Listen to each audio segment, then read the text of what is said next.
الحمد لله نحمده ونستعينه ونستغفره ونعوذ بالله من شرور أنفسنا ومن سيئات أعمالنا من يهده الله فلا مضل له ومن يضلله فلا هادي له وأشهد أن لا إله إلا الله وحده لا شريك له وأشهد أن محمدا عبده ورسوله أما بعد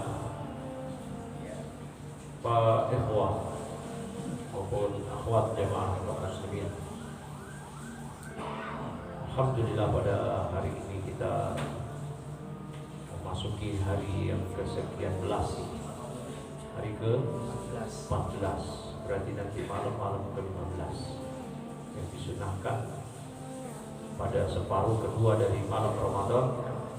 Witir itu dengan kunut,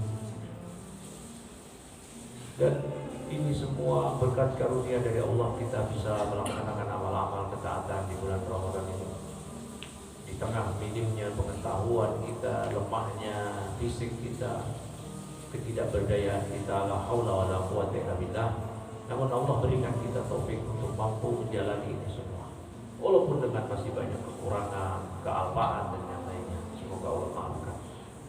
Pada siang kali ini, alhamdulillah, sebagaimana yang telah dijadwalkan, bahwa kajian kita kali ini bertema tentang tema yang besar, yaitu berbakti kepada orang tua. Jemaah, yang namanya berbakti kepada orang tua itu adalah fitrah semua manusia, sampai muslim dan non muslim. Tidak ada satu manusia pun yang, atau bahkan tidak ada agama kafir-kafir manapun, yang kufur, yang non muslim manapun, yang mereka melegalkan durhaka kepada kedua orang tuanya. Kenapa demikian? Karena berbakti kepada orang tua, tidak durhaka kepada orang tua, itu adalah fitrah yang Allah telah fitrahkan kepada segenap manusia.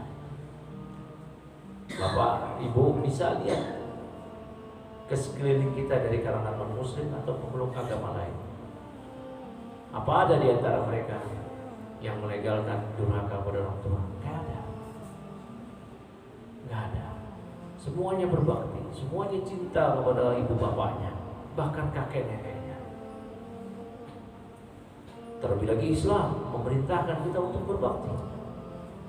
Bahkan perintah berbakti kepada orang tua Allah gandengkan setelah perintah bertauhid, perintah mengesahkan Allah dalam ibadah dan larangan dari berbuat kesyirikan. Wa qadha rabbuka alla ta'budu illa iyyah wa bil walidayni ihsana. Allah berfirman, dan Rabbmu telah memerintahkan agar kalian janganlah beribadah kecuali hanya pada Allah. Perintah bertauhid, jangan berbuat syirik, beribadah hanya pada Allah. Kemudian perintah kedua apa? Wa bil walidayni ihsana, dan kalian mesti berbuat baik kepada kedua orang tua. Islam memerintahkan. Berarti kalau ada orang yang durhaka kepada orang tuanya, ini sungguh di luar nalar manusia. Yang mana tadi seluruh manusia manapun, beragamakah dia, terlebih lagi di Islam, apalagi yang dia non agamis, yang dia tidak memeluk agama apapun, apakah dia ateis atau dia agnostik atau dia memiliki kepercayaan apapun, dia tidak akan durhaka kepada orang tuanya. Oleh karena itu dalam Islam, apabila seorang durhaka kepada orang tuanya, dia telah melakukan perbuatan yang sangat nista. Kalau tadi perintah yang paling besar setelah perintah bertauhid adalah berbakti pada orang tua, maka larangan yang terbesar yang dilarang setelah larangan melanggar tauhid atau berbuat syirik adalah larangan terkait orang tua itu durhaka kepada orang tua. Nabi kita Muhammad SAW bersabda, kata beliau dalam hadis yang sahih, ala ukhbirukum bi akbaril kabair, maukah aku beritahu kepada kalian dosa besar yang paling besar? Kata para sahabat mengatakan, bala ya Rasulullah, ya Rasulullah. Kata Nabi SAW, asyirku billah wa uququl walidain wa syahadatul zur. Yang pertama syirik kepada Allah, yang kedua durhaka kepada orang tua, yang ketiga bersaksi palsu. Maka durhaka kepada orang tua Nabi tempatkan posisinya kedua setelah berbuat syirik kepada Allah. Oleh karena itu jangan main-main terkait hak orang tua. Maka di Al-Quran dalam hadis diajarkan kepada kita tidak boleh membentak orang tua. Jangankan membentak, berkata tinggi di atas orang tua itu sudah dikategorikan dosa. Dahulu ada ulama yang besar yang dikagumi orang, yang didatangi majelisnya dari orang-orang berbagai penjuru untuk mengambil ilmu dan faedah dari dia. Di tengah majelis tiba-tiba ibunya manggil, "Kamu sini,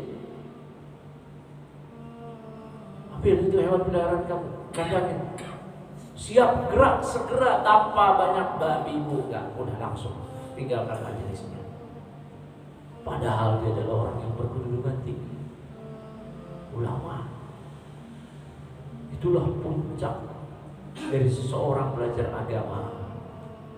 Dia mengaplikasikan, merealisasikan tauhid, kemudian menunaikan hak-hak orang tuanya.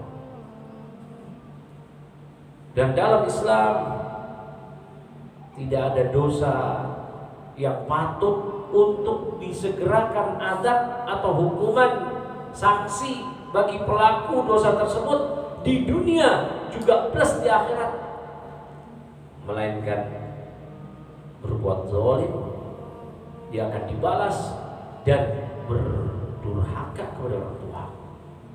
Kata Nabi SAW, "Babani mu'ajjalani uqubatuhuma fid dunya al-baghy wal 'uquq." Ada dua pintu, dua perbuatan dosa yang Allah segerakan hukuman azabnya bagi pelakunya di dunia, yaitu berbuat zalim dan berdurhaka kepada orang tua. Maka durhaka kepada orang tua, pelakunya pasti dia dapat hukuman. Enggak perlu nunggu di akhirat, di dunia sudah dapat. Hidupnya tidak berkah, dan dia akan dibalas juga nanti oleh anaknya. Al-jazaa min jinsil amal, balasan sesuai dengan perbuatan. Maka kita introspeksi ketika kita mendapati anak-anak kita membangkang kita, durhaka kepada kita. Coba introspeksi.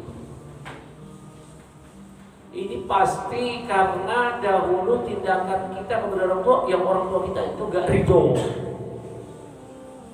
Yaitu apa? Kita membangkang, melawan, meninggikan suara di hadapan orang tua, melotot, memandang wajah orang tua dengan pandangan yang marah.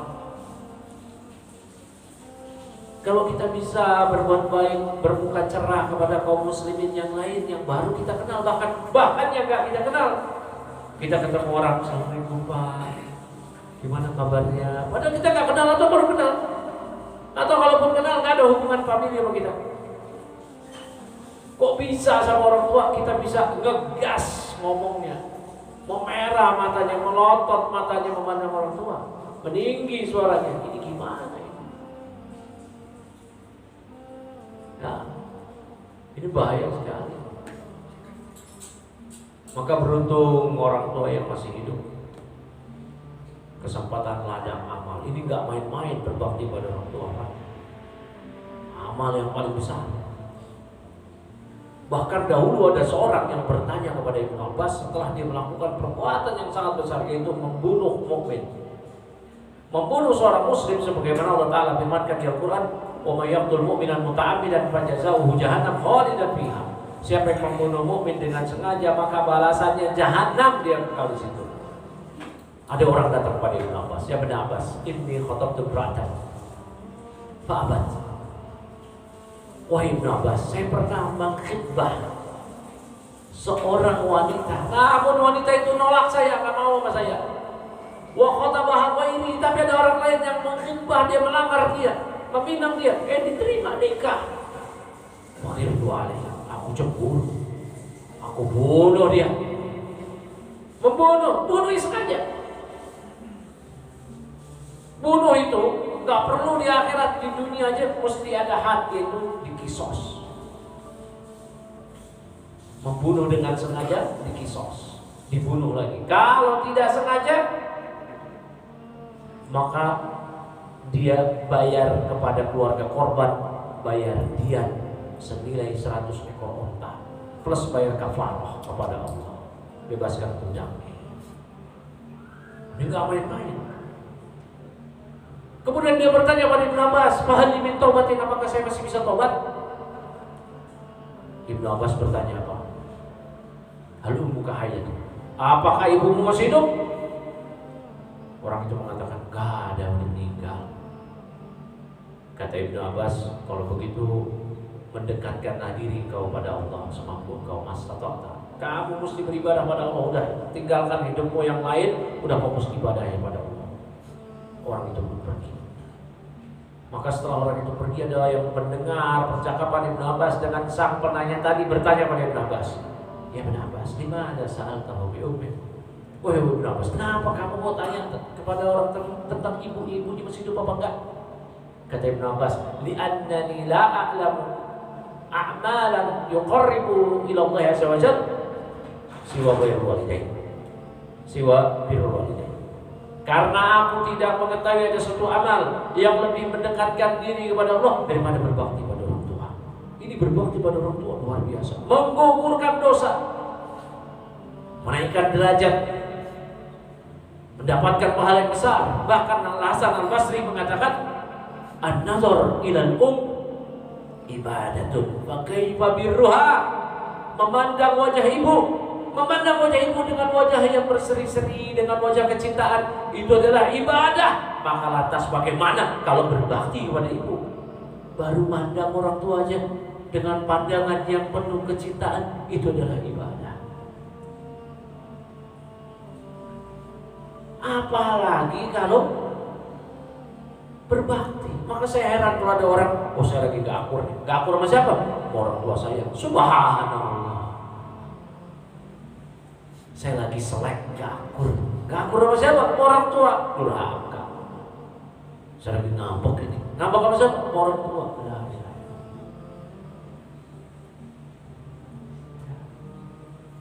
Orang tua kita pada puncak kejahatan, Pak. Apa kejahatan pada puncak kejahatan? Syirik. Inna syirka la dzulmun 'adzim. Sesungguhnya kesyirikan, kedzaliman yang paling besar, kata Allah surah Luqman. Itu pun kita tidak boleh durhaka kepada dia. Kita memang tidak mentaati perintahnya yang melakukan perintah kekufuran, tapi kita tidak boleh durhaka pada dia. Ada juga orang ceritanya, dia mau balas orang tuanya. Saya pernah ditanya, "Ustaz, saya ini ketika saya menyebutkan tentang hadis-hadis berbakti kepada orang tua, waktu itu kajian kitab hadis Al-Adab Al-Mufrad, ditanya, saya memang berlaku tidak baik pada orang tua, terutama yaitu pada bapak." Wah, ini kan bahaya. Bapak dia kafir aja nggak boleh dia berbuat jahat sama bapak. Kenapa? Ada apa? Bapak saya dulu waktu saya kecil meninggalkan ibu saya dan saya terlantar saya sama adik-adik saya. Kami ditelantarkan kayak anak kucing. Dia meninggalkan ibu saya karena perempuan lain. Sekarang sudah besar, dia minta tolong sama saya. Saya tak mau bantu. Saya sakit hati ibu saya dizalimi. Dulu dia menyia-nyiakan hak kewajiban dia menafkahi saya tidak ditunaikan hak saya sebagai anak. Dia tidak menunaikan kewajiban. Ceritanya orang ini minta pembenaran, pelegalan. Benar apa enggak perbuatan orang tersebut? Tidak. Kejahatan, kezaliman orang tua terhadap kita, orang tua tidak menunaikan hak kita, itu urusan dia dengan Allah Taala, bukan urusan kita. Dia akan ditanya sama Allah. Urusan kita adalah kita berbakti pada orang tua, membantu apa yang kita bisa bantu, tanpa perlu melihat ke belakang apa yang telah dilakukan orang tua kita terhadap diri kita. Itu urusan dia sama Allah. Itu urusan dia, Pak. Kita akan ditanya kepada di akhirat, ditanya sama Allah, kenapa kamu itu orang tua kamu jahat sama kamu? Enggak, yang ditanya orang tua kita, bukan kita. Kita yang ditanya, Pak, kenapa kamu durhaka? Itu kan. Oleh karena itu permasalahan ini permasalahan yang sangat penting. Maka orang tuanya yang masih hidup berbakti. Jangan pelit-pelit pulsa, jangan pelit-pelit kuota. Kalau orang tuanya di kampung, telepon, video call. Kok bisa telepon istri, ngasih kabar ke istri setiap jam? Ya, aku baru nyampe kantor, Beb. Ya, ngasih kabar ke istri setiap jam. Istri nanya, gimana? Iya, Beb, lagi ini. Oh, ya. Orang tuanya WhatsApp, SMS, telepon, dicuekin. Ya ntar dia lagi rapat ini. Sepekan nggak ngabarin, sebulan nggak ngabarin. Orang tua itu bahkan malu menghubungi kita duluan, takutnya disangka kita akan berprasangka ibu bapak pasti mau minta. Padahal kalau orang tua kita minta, ya berhak. Nabi bilang, anta wa maluka li abik. Kamu, diri kamu, dan harta kamu milik bapak kamu. Orang tua kita minta itu berhak. Ada orang gak mau bantu orang tuanya, gara-gara dia lebih prioritas kepada anak istrinya. Bahkan istrinya melarang, udah batasin aja, itu juga udah cukup orang tua kamu. Ini gak bener istri yang begini. Harusnya istri itu membantu pasangan berbakti kepada orang tuanya. Begitu juga suami bantu istri berbakti sama orang tuanya. Ya, ini nggak bener kayak begitu. Tapi barakallahu. Ya, maka ini permasalahan yang sangat penting jamaah. Jangan main-main. Jangan main-main terhadap perkara ini. Perkara orang tua. Maka orang tua masih hidup manfaatkan. Jangan sampai dia murka sama kita. Ridha Allah fi ridha walidain, wa sakhatullah fi sakhatil walidain. Keridhaan Allah tergantung keridhaan orang tua. Murka Allah tergantung kemurkaan orang tua kepada kita. Jangan sampai kita sibuk cari ridha istri, akhirnya ridha orang tua terbengkalai, nggak didapatkan. Oh, saya harus memilih. Enggak memilih, pilih dua-duanya bisa kok. Hak istri tertunaikan, hak orang tua tertunaikan. Memangnya yang manusia yang punya orang tua dan istri ya? Ada saja, semua juga punya, bisa. Maka rajin-rajin kunjungi kedua orang tua. Momen lebaran, dapat cuti panjang. Kalau memang itu bisa membahagiakan orang tua kita, mudik, udah jangan pelit-pelit. Dapat THR, udah mudik.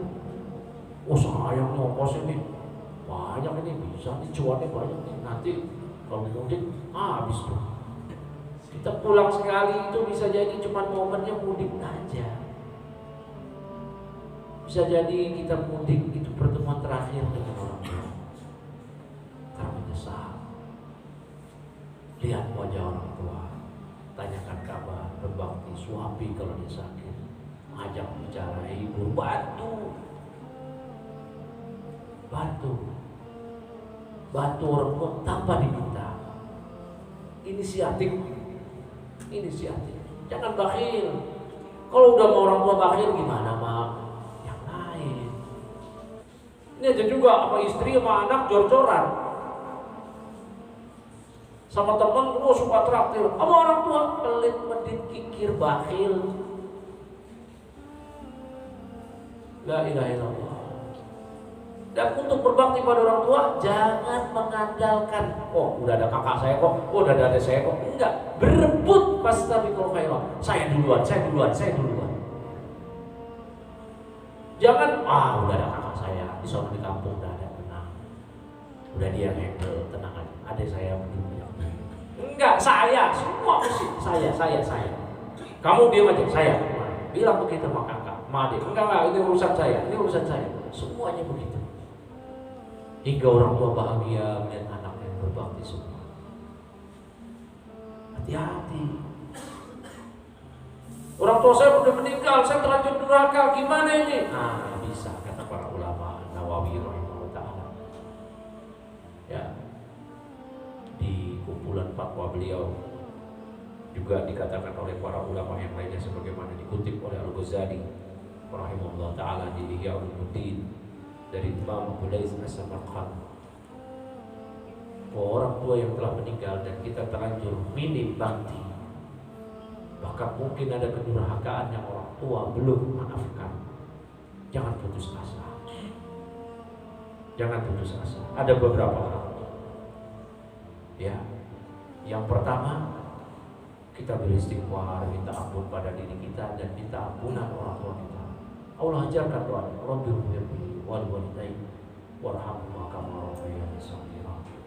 Ya Allah, ampuni aku dan kedua orang tuaku. Ya. Rabbighfirli wal walidayya warhamhuma, sayangilah keduanya. Kama rabbayani shaghira, sebagaimana keduanya itu mendidikku, menyayangiku ketika aku kecil.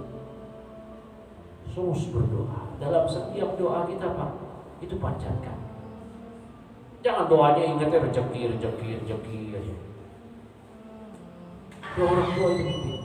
Doa ampunan diri kita dan doa orang tua kita. Yang kedua, kita kerap kali bersedekah atas nama orang tua. Ntar orang tua saya dapat dong, saya nggak dapat, tenang dapat juga. Kita banyak-banyak bersedekah, niatkan ini untuk ibu bapak saya. Ini untuk ibu bapak. Bahkan boleh, jumhur ulama mengatakan ihda usawab, menghadiahkan pahala. Boleh kita baca Al-Quran untuk orang tua. Banyak ulama membolehkan, walaupun ada juga ulama yang mengatakan tidak sampai. Nah, kita terus mendoakan orang tua. Ini ngalir ke orang tua ini. Ngalir ke orang tua. Tidak matan insan kota amanu ila min salah satu. Apabila manusia mati, terputus amal kecuali 3 hal. Salah satu waladun sholih yad'ulahu, anak yang soleh yang mendoakan untuknya. Apalagi kalau kita berderma, yang itu amal jariah, untuk pesantren, untuk masjid, kita niatkan untuk orang tua, biar pahalanya ngalir ke orang tua kita. Ini yang kedua. Kalau orang tua sudah kandung wafat, terlanjur wafat, bakti kita kurang, atau bahkan ada perilaku kita yang menyakiti orang tua alias durhaka dan orang tua berdoa. Ini yang kedua. Yang ketiga, yaitu kita berbuat baik kepada kerabat-kerabat orang tua.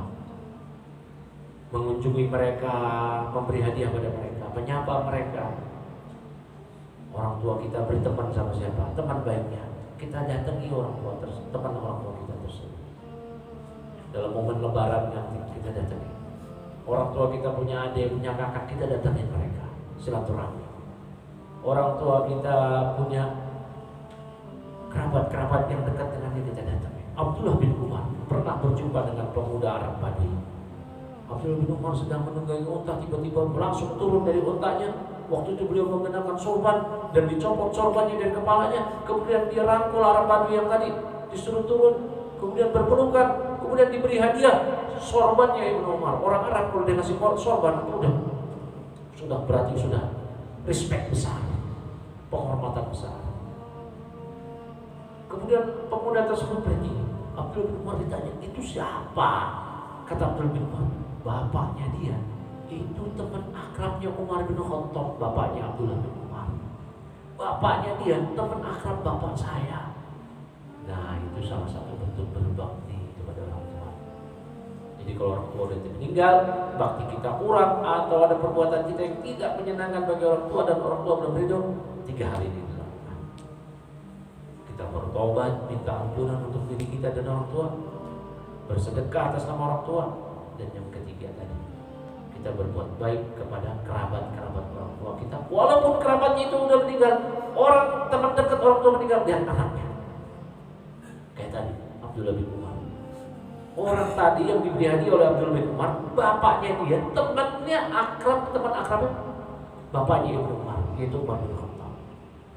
Time saya rasa cukup, sudah pukul 13:12:55 ini. Ya, mungkin demikian. Ada sesi tanya jawab apa enggak?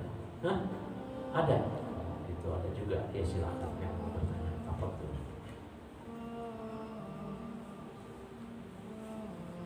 Ya ada ini. Ngerti semua berarti udah. Ah ya silakan. Assalamualaikum warahmatullahi wabarakatuh. Waalaikumsalam. Izin bertanya Ustaz,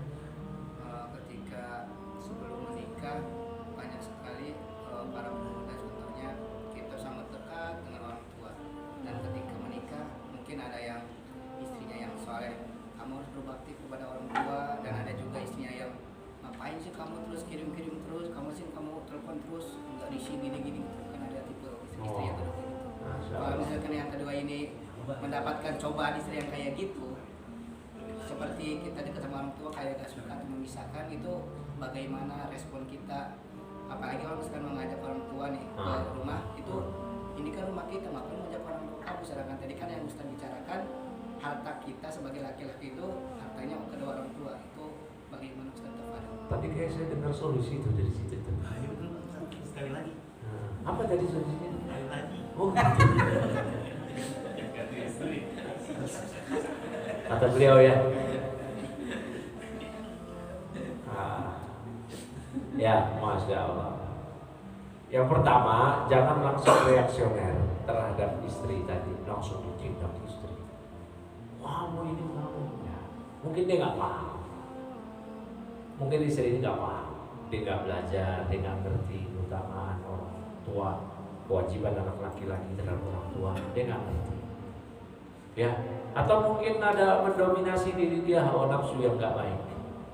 Ya, maka jangan langsung reaksioner, langsung dimarahin, apalagi langsung dicerai.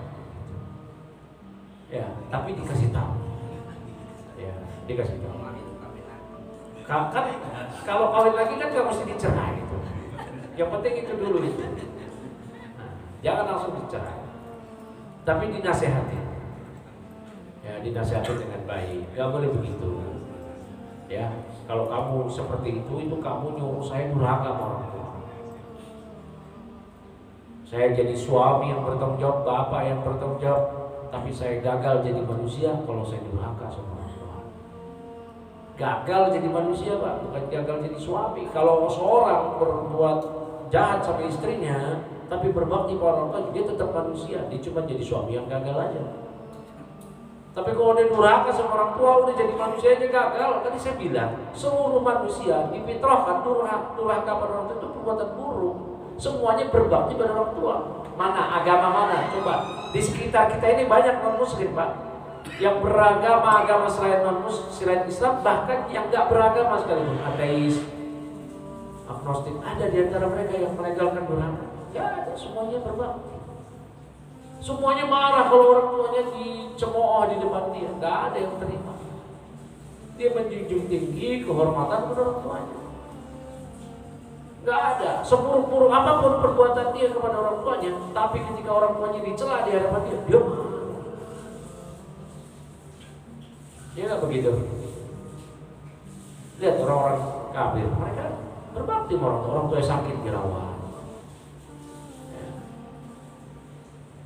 Segala macam. Tapi jangan ikut-ikutan orang kafir ya. Yang orang tua ditaruh di panti jompo, walau dia bayar, jangan.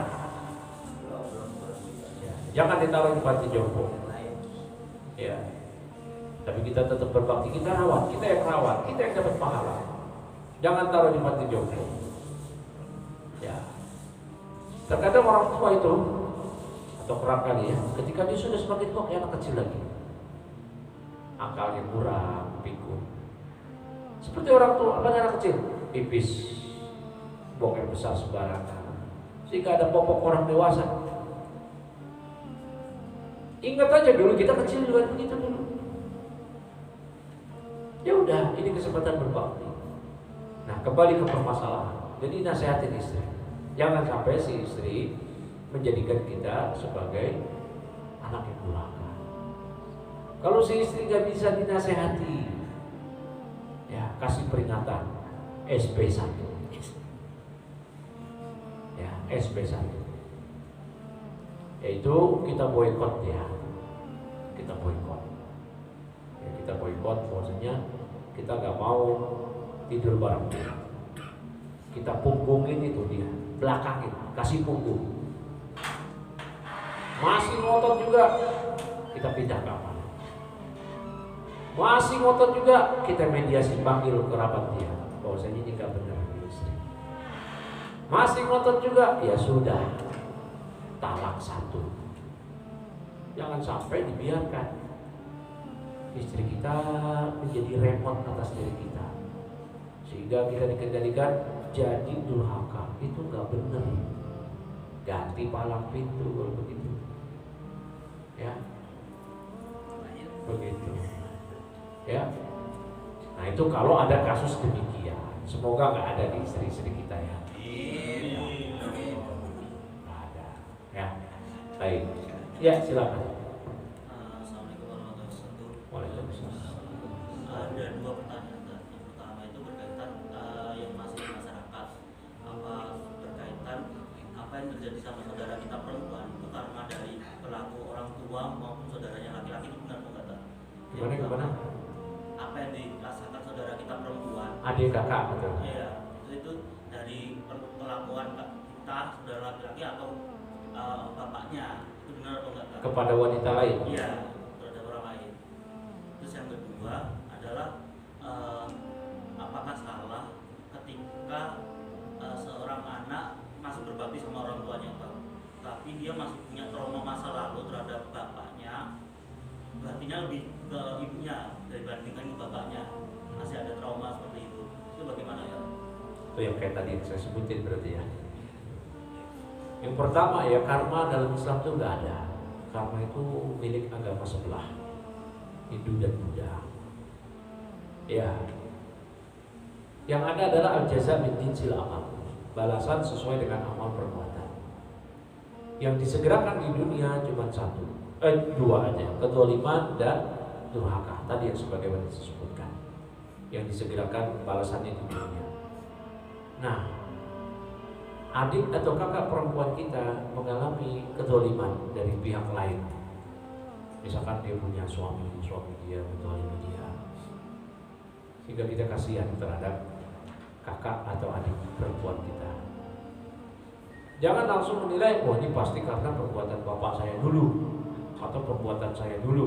Beda. Ya. Jangan langsung dipahami demikian. Yaitu murni kezaliman suami dia misalkan, atau pihak yang menzalimi dia.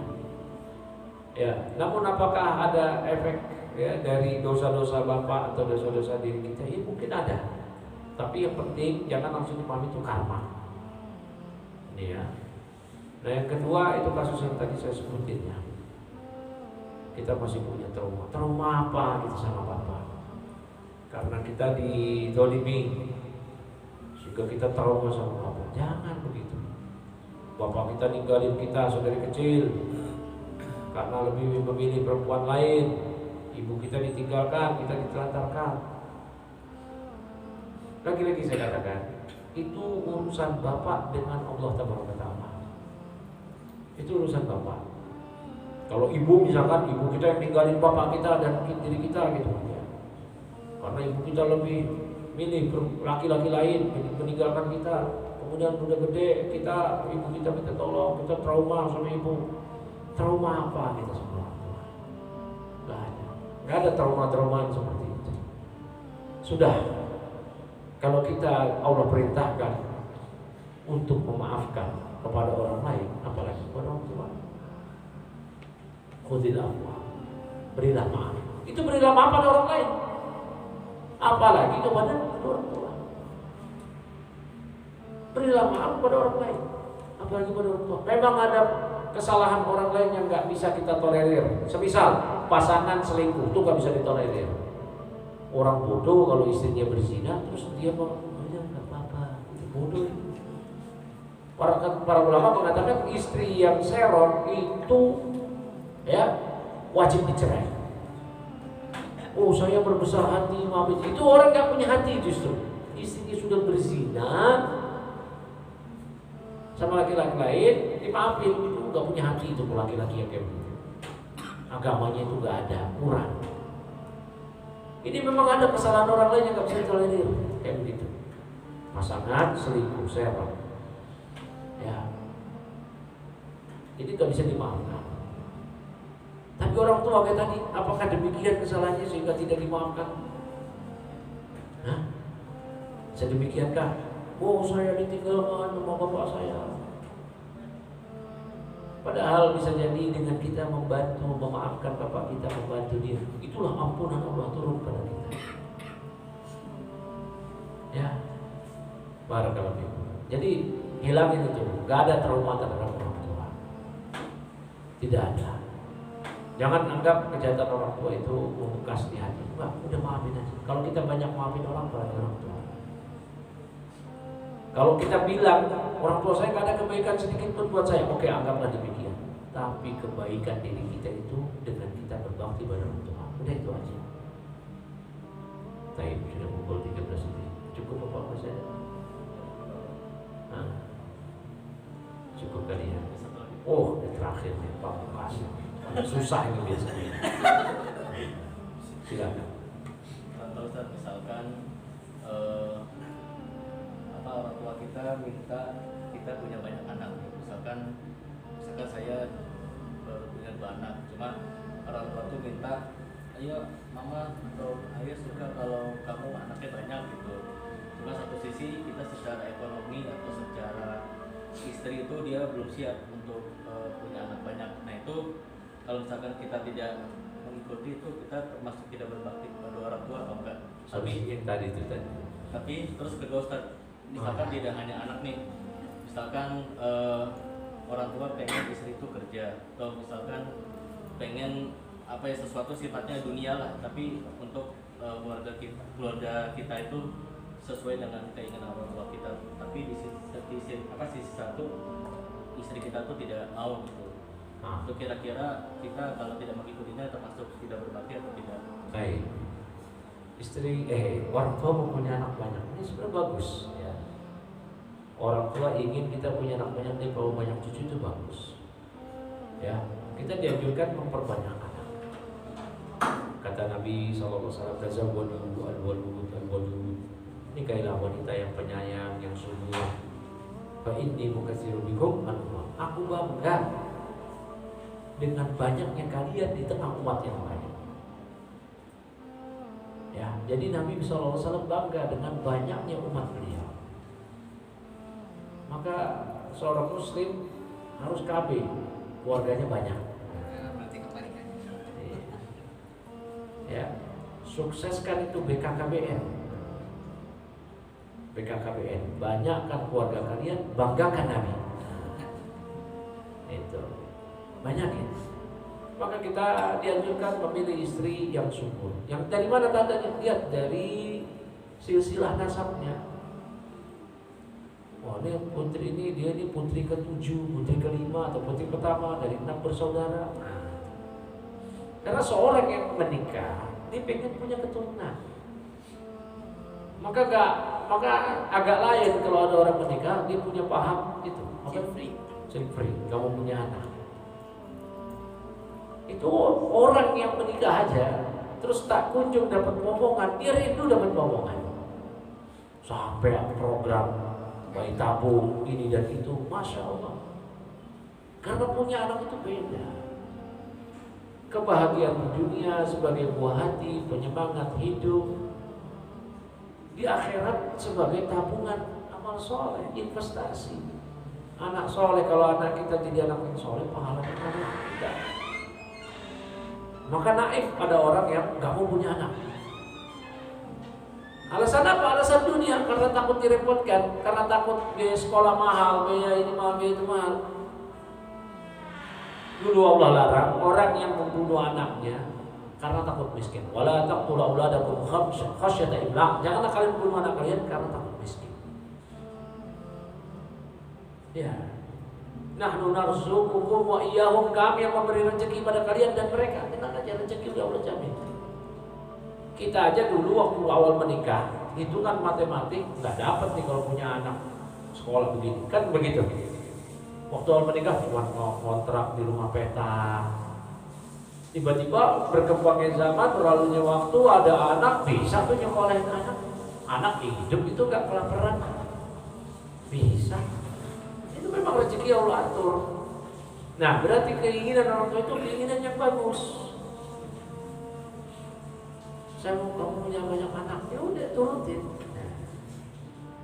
Innama ta'atu fil ma'ruf. Ketaatan ada pada yang ma'ruf. Kecuali sang istri nggak bisa punya anak lagi karena mudorot.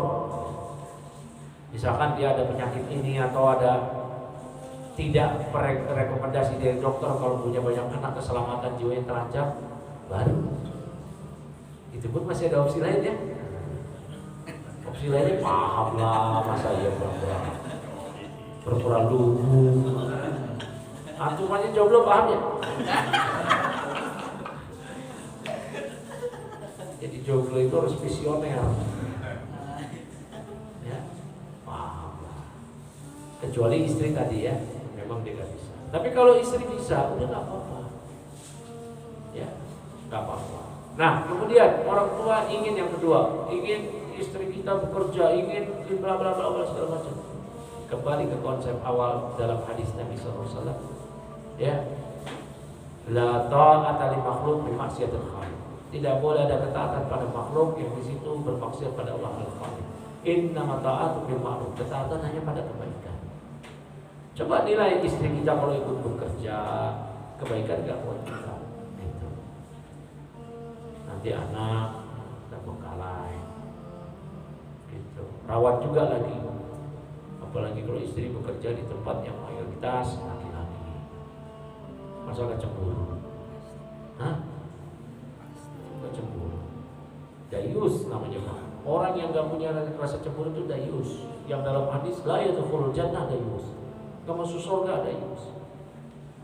Ya. Istri bekerja boleh apa enggak? Boleh.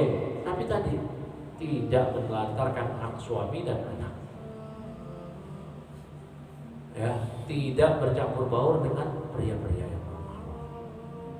Ya, boleh. Dan sebaiknya pria yang utama sebagai pemberi nafkah, agar dia menjadi qawwam, menjadi pemimpin. Allah berfirman, ar-rijalu qawwamuna 'alan nisa.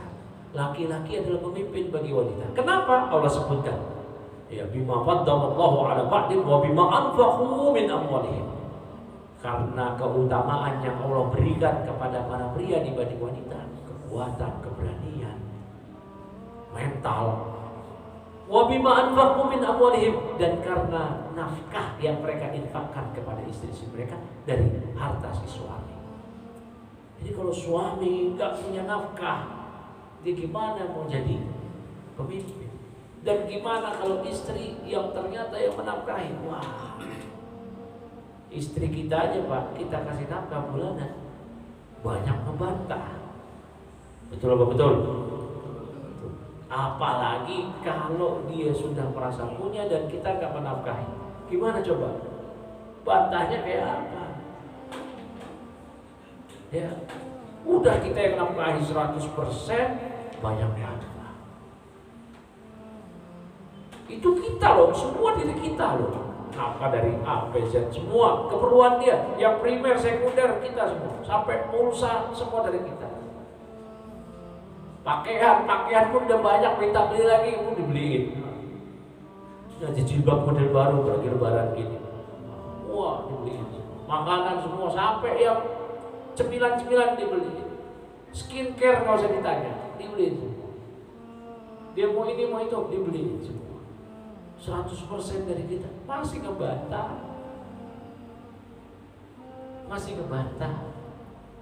masih ngambek. Ya tak? Betul? Coba bayangin kondisinya itu gimana kalau istri yang mengendalikan ekonomi keluarga, dia yang punya duit, dia yang karir, kita kurir di rumah. Dia karir di luar, kita kurir di rumah. Coba gimana coba? Hah? Habis kita jadi duda semua kita. Iya, habis. Ya. Perempuan kan begitu, akalnya ya lebih dikebelakangkan, dia perasaan dulu. Kalau nggak suka itu cerai aja. Makanya hak talak cerai itu ada pada pria Pak, ya, bukan pada istri. Kalau ke istri bayar jadi duda semua kita Pak. Berantem dikit istri, udah cerai, jatuh cerai. Talak satu. Besok berantem lagi, istri bilang udah kita cerai aja. Ya talak dua. Berantem lagi, udah cerai aja. Ya talak bain kubra, udah nggak bisa lagi. Jadi duda semua. Antum takut nikah lagi. Tapi begitu aja ya. Saya rasa ya demikian semoga Allah Subhanahu wa taala menjadikan kita anak-anak yang berbakti kepada orang tua kita, dan semoga Allah jadikan anak-anak kita yang berbakti kepada orang tuanya. Semoga Allah Subhanahu wa taala menerima amal ibadah kita. Wabillahi taufiq. Wassallallahu wasallam ala nabiyina Muhammadin wa ala alihi washabihi ajma'in. Subhanakallahumma wa bihamdika asyhadu an la ilaha illa anta astaghfiruka wa atubu ilaik. Assalamualaikum warahmatullahi wabarakatuh.